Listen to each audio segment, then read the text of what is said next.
longtime friend of mine and a co-conspirator in all things progressive. He is the CWA Vice President, including the six-state area right here for Texas, Arkansas, and lesser states. A great champion for Bernie Sanders, campaigned all over the country for him and working with labor for Bernie. A great organizer and strategizer. We're counting on him, working with him, and his great legislative, Derek Osebeck over in Austin, to pull this thing together. We've got a great group. The national nurses are solidly with us, and we got more coming on, more organizational support. But most important is this support right here, and that's why Claude is so important, because he is a grassroots leader. That's two words: grassroots. You know, Claude doesn't need a GPS and a Google map to find the grassroots. He is grassroots. He lives in it. He works in it every single day. And the other word is leader. He's a leader because he leads. Isn't that interesting? Bring up Claude Cummings, President, Vice President of the CWA.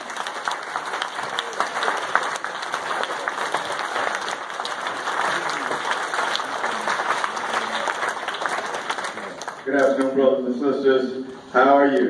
Are you ready for a revolution?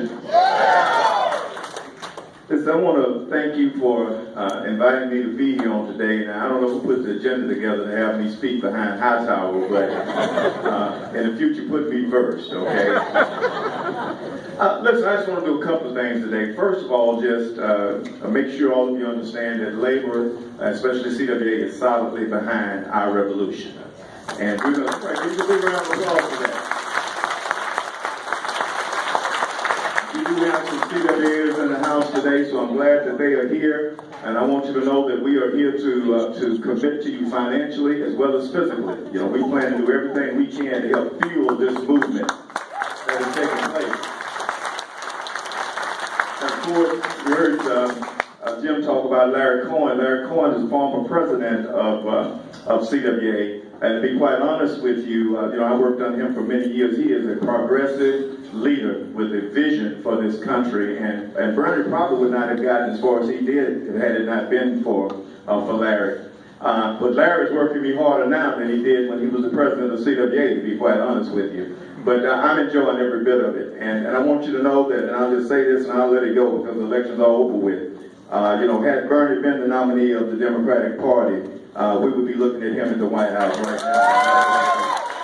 I'm glad to get that out the way. First time I've been able to say that to a group, so I'm glad I said it, and I want to get it out the way. But let me just start by saying just a couple of things, and I'll take my seat, because I think there are three things that we need to be very, very concerned about.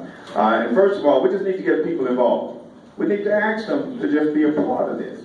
People are upset, all across this country. Let me just tell you a story of something that happened to me in Austin shortly after the election. I was walking down the hallway with a couple of suitcases. I was going toward the door, and it was obvious to this gentleman, it was a white gentleman, long beard and everything, and I say that for giving you his ethnicity for a reason.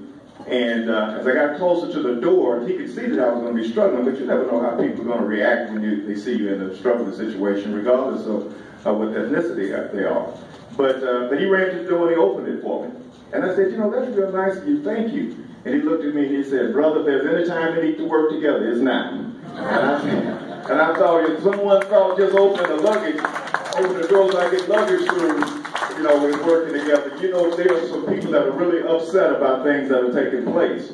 And so I came back up the elevator and he was sitting outside. And I looked over at him and I said, I really do appreciate what you did. He said, man, let me tell you something. I'm afraid. I'm absolutely terrified of what we have done, in this country. And he said, and I really want to get involved. And so I gave him my card and told him how he could get involved. And so let me just say this to all of you. It's bad enough that Trump got elected. Yeah. It's even worse to think that we're in a country that would elect someone like Trump. But the good news is this. He has caused progressive organizations and people all around this country to come together. And that's what this is all about. It's about coming together. The conservatives, He has drained the swamp. He's filled it with alligators that are trying to do everything they can to take away things that we have won. So we just need to ask people at the DNC meeting we had a couple of days ago, and I hope that Keith Ellison wins the DNC chair. We need someone progressive like him. There were a number of young people that were there that are saying, listen, we just need to get involved. Can you tell me how we can get involved? So I would say to all of you, go out, reach out to your neighbors, reach out to your friends, reach out to your church leaders. There are people that are upset. They will get involved. They don't know how. So we just have to ask them. So that's the number one thing. We need to get people involved. And then secondly, we need to work with other progressive organizations to organize and elect progressive candidates. We need to do that. Here in Harris County, in the last election cycle, we won every seat in Harris County. The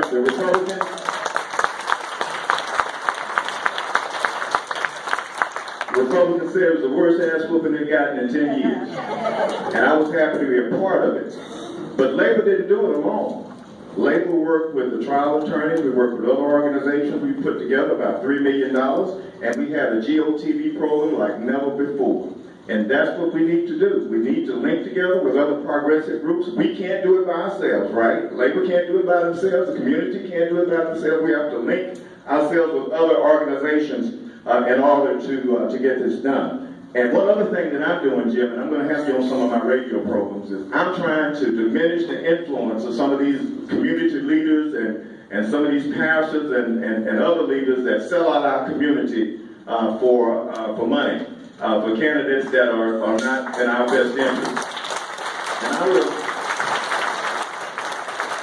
And I will tell you this quick story. During the mayor's race a couple of years ago, I was sitting at the breakfast table. My wife doesn't often fix breakfast for me, I guess because I'm not often there. But I was watching the television and I saw a group of ministers that were supporting the other candidate.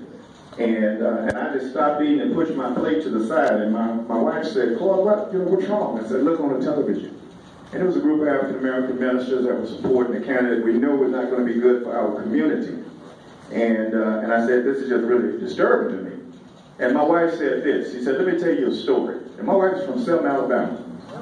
She lived right on 80 where the march took place. As a matter of fact, her home was one of the few homes that had a telephone. So the news media would actually stop in their home and use their telephone to make calls back up north. And she said, did it ever occur to you why George Wallace and Bull Connor stayed in office so long? And I said, after we got the right to vote even. And I said, no, it never occurred to me. She said, because, let me tell you how. About 2 weeks before an election, there would be service that would come through our community with truckloads of groceries. And they would drop those groceries off and they would say, see, they're not so bad after all. And they would come from Bull Connor and George Wallace. So she said, you get on the radio and you tell people don't let community leaders sell us out for a bag of groceries. And I did that. And I'm going to continue to do that. We need to diminish their influence in our communities. And I'm going to work to do that. And then the last thing I would say to you is we need to educate the voters. And people in our communities about things that are important to us. Union leaders and others around the country are saying, how in the world did labor lose working people to Trump? How did we do that? And I said, well, I'll tell you how we did. We did not educate the younger people about what unions and progressive organizations have done. And we did not remind the older members in the workforce what labor and progressive organizations have done. Had it not been for Dr. King and progressives that were working, we would not have had the Civil Rights Act. We would not have had the Voting Rights Act. It was because we educated them and we worked together on those things that were so important to us. So we got to educate everyone about our issues so we can reconnect with the community. That's how we won in Harris County. It wasn't about the candidate. It was about the issues that were important. So I pledge to you today that we're going to remind people that it was progressive organizations and unions that brought about weekends without work. It was progressive organizations and unions that had made sure that we all have paid vacations. It was progressive organizations and unions that made sure that we had sick leave in the Family Leave Act. with the 8-hour workday, Social Security, the minimum wage, laws ending child labor, the 40-hour work week, privacy laws. It was the unions and progressive organizations working together to do this. And I pledge to you, we are not going to let Trump and those in office take these things away from us that we have worked so hard for. We can do it. We can do it, but only if we're working together. We have got to work together. And so I would say to you, I don't know who's going to, be leaders in the different groups that we're going to organize around the country. I would say, don't worry about that. Let's remember what we're together for. And it's to stand for those things that are important for us. It's important that we stand for and protect our democracy. We cannot allow them to take that away from us. Bowing down, I don't care how much he damn tweets, bowing down is not an option for us. We've got to continue to fight. Are y'all ready to fight?